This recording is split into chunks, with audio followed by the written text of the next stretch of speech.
what's good, people? Izzy Max here, back again for MDL pregame. This is week something. It's week 9. I'm just doing this because I will forget to change it next week. But I'm joined by always with Dan. How you doing? I'm doing well. Thank you for having me back. Really good week of the first interdivisionals. Looking forward to seeing how it's going to go this week. Yeah, so without further ado, there are no transaction, of course. We are done with transaction periods. So the first game, I'll go ahead and hand over to you, Hector and Toxic. Yeah, so Hector and Toxic are playing this week, and I actually think it's a pretty interesting matchup because mostly from Toxic's side, I think this Crocodile lines up really well into a lot of what Hector wants to do. It's been a trend throughout the season that we've liked ground and rock coverage against Hector, and Crocodile has that with base 117 attack and intimidate. Although Hector's team is very special, so the intimidate's not going to be as big of a factor. It will hurt that Aerodactyl, which is one of his main ways of fighting that ground coverage. So I think Crocodile's got a pretty decent matchup into Hector a lot of the time. But one thing that I don't necessarily like is its matchup against Charizard, because even though Rockslide will take it down, a sun-boosted Charizard launching a max fire move will just kill the Crocodile. There's not much you can do to survive that. So I think if Toxic's able to position the Crocodile to clean up the late game and get rid of the Charizard, it's going to go pretty well from him because the Crocodile just matches up so well into a lot of the threats. Even the Poltegeist, which is one of the ones that we think is pretty good against the ground rock coverage a lot of the time, like the dark coverage from Crocodile is very nice into it. Same with the Flapple. Intimidate does hurt Flapple a lot more than a lot of other things. So I just think it's a pretty nice matchup for Crocodile, but Charizard can just take it out if he's not careful. Yeah, so for me, I actually picked the Alecki. Surprisingly, he does have 2 Mons that really don't care about Electro Web, which are the 2 that we picked, the Dragapult and the Crocodile. But other than that, I think the Electro Web actually plays a decent role here. There's not really a way that Hector can safely set Tailwind. You got the Shell Smashing Blastoise, Dragapult's just naturally fast. There's redirection in the Clefairy. So I do think like an Electro Web speed control could actually be super important. Especially probably the Togedemaru will be Lightning Rod, so you can kind of work around that with the set Electro Web. But alternatively, I actually did pick the Dragapult. It just matches up decently well depending on what set Toxic actually wants to bring. And I think the special set would be the way to go here because Electric, Water, and Dragon pretty much hits this entire team. So I do think that a little more experimentation on the Dragapult because I don't think we've seen it special at all. I don't think. And he has run it special a few times. Has he? Yeah, when I was prepping against Toxic, I do know he's run it special, I think, twice this season. Okay. Well, this is definitely one of those matchups where I think special Dragapult will be able to put in a lot of work. So it's for Hector, it's more of a speed control thing because his team isn't super fast. It's all middling speed things. And Toxic, I think, has some more Mons that could be more versatile that might slip through the cracks. But that's kind of what I think about this one. Moving on, we have Charles and Dark. So for me, I actually picked 2 of the lower tier Mons that haven't hit the field at all. Croagnol was going to be brought against for Charles when he picked up a forfeit, and then Pangoro has never came on any of Dark's teams. But I picked these because Croagnol with Freeze Dry, Ice Beam just hits everything other than the Scizor. And of course, Pangoro, Lycanroc, but they're relatively weak defensively. So I do think this could be a game where actually Croagnol can see a good bit of usage. And then for Dark, the Pangoro, with all of its coverage, can actually put in a big dent against Charles. That Dark typing is really good against the Latias. We've seen Charles use that a lot. The Dark typing also deters Prankster on Lipard. And like I said, its coverage is insane. It has a very respectable attack stat with multiple coverage moves. So I do expect Pangoro maybe to actually make an appearance. But what do you think about this one? Yeah, I picked Dark Side, the Dracozolt. I try not to pick the obvious heavy hitter most weeks, but this matchup and another one, the heavy hitter, just seems so good because it can carry that max Quake coverage. You've got the max Dragon for the Latios, you've got the max Quake for the Heatran, the max Lightning for the Corviknight. And those are really the three main offensive threats that Charles have, and they just all crumble in front of a Dracozolt. And that's also why I picked Mudsdale out of Charles. I think his game plan this week can't be to rely on his normal offensive threats. In my mind, this is a Trick Room Mudsdale get stamina or weakness policies set up sort of game, and try to sweep that way, because I don't think his offensive threats actually line up well at all into what Dark's able to bring against him. No, I would agree, and that's why I kind of picked Croagnol in this one. But moving on, I believe, yes, it's just you, me versus Hunter. Yeah, so you against Hunter is a very interesting matchup.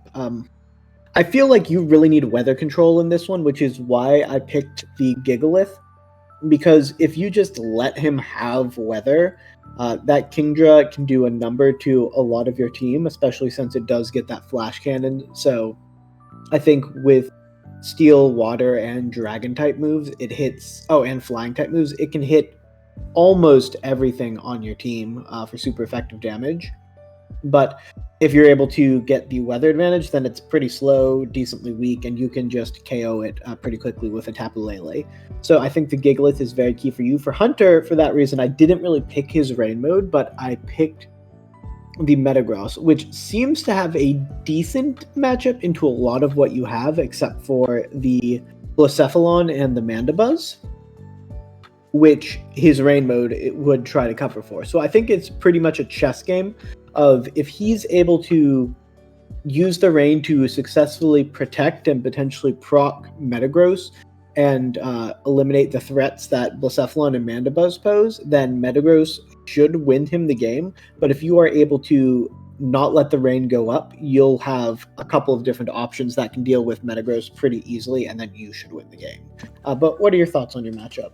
Yeah, the going trend for me is to try out wacky, weird things because I've already locked a playoff slot. So I've already built my team, and that hasn't really changed. So yeah. But no, Hunter's team does match up decently well into some of my cores. Some of them can be a little overpowering, but yeah, it's going to be a good matchup, especially if what I did works. Moving on is just going to be me. So this is going to be Dan versus Grant. Yeah, I picked your weather or your terrain, or dang it, your Tailwind against his Trick Room. This is basically who's going to be able to take control of the speed bracket first. If you're able to get Tailwind up and just kind of deny Trick Room, I kind of think it's going to be easy. Alternatively, though, if Grant runs a slower team and is able to get that Trick Room up, I do think you actually kind of struggle with some of his threats. In particular, kind of the Steelix is interesting into what you have. It is weaker, especially defensively, but with a lot of its defensive bulk and decent attack stat, it can actually dent a lot of what you have. Tornadus, Garchomp, yeah. Prim, while Steel is neutral, it really doesn't want to take hits from the Steelix. Arcanine doesn't want to take rock moves, Copperajah, ground moves, just so on and so forth. So I do think the Trick Room mode for Grant here is going to be kind of interesting. But like I said, if you're able to just deny the Trick Room or deny the weather, you just kind of go in on this one. But what are your thoughts? I am nearly certain that Grant is going to run Steelix this week and maybe double. And do some stupid Cotton Guard, get the Steelix to +3 with Baton Pass or whatever nonsense. Why not? Why not? So, I don't know. That Steelix is going to be a little nerve-wracking for me. Is this Diglett's week to shine? We don't know, but it might be Diglett's week to shine. We'll figure it out as we go, but I haven't looked too much at this matchup yet, but I'm expecting some weird stuff. For sure. Take the next one, Ryan and Matt. One of the more important ones, again. Yes, Ryan and Matt. So Matt has a 1-game lead on 3 people in the blue division. So he really does not want to lose in either of the next 2 weeks, and he plays you and Ryan over the next 2 weeks. So, Matt, this is another one where I just had to pick the offensive attacker because Celesteela into Ryan's team just looks good. Got a plus matchup against Moltres because it can run an electric or an ice type move. Indy, yeah, it can make it redirect some, but it'll kill the Indeedee eventually. Blaziken can hit it, but it can also hit Blaziken, so that's a bit more of a positioning thing. Raikou could do some damage to the Celesteela, but the Raichu is also a potential issue for him. So I do think Celesteela is just good this week, generally speaking, and as much as I don't like picking it for Matt because he is relying very heavily on it almost every week, I think this is another week where he relies very heavily on it. For Ryan, I'm picking his recent MVP, actually, in Haxorus, because the rain mode from Matt sort of scares me away from the Blaziken, although I did consider that pick, and I see that you have it as well. So I think Haxorus, with its insane coverage, its massive attack stat, it's got the potential to break some of the bigger walls on Matt's team. So that's sort of what I see. They're not going to be playing against each other as much as trying to see who can do what they want to do first, and that person's going to win. But tell me a bit more about Blaziken and Grimmsnarl. Yeah, so yes, Blaziken does not like the weather mode, but Blaziken gets tech to hit both of Matt's weather options. So that's kind of why I picked Blaziken. If it's played correctly, good item choices. I do think it can actually beat the weather mode with a partner, of course. And then it does just hit the Celesteela, even if Raichu's on the field. It's a fire type with electric coverage. So I do think it has a decent matchup if the weather mode can kind of get mitigated a little bit. But alternatively, I actually picked the Grimmsnarl just for its pure support. I know Ryan has the Psychic Terrain, but Grimmsnarl can do so much more outside of that Psychic Terrain in the screens.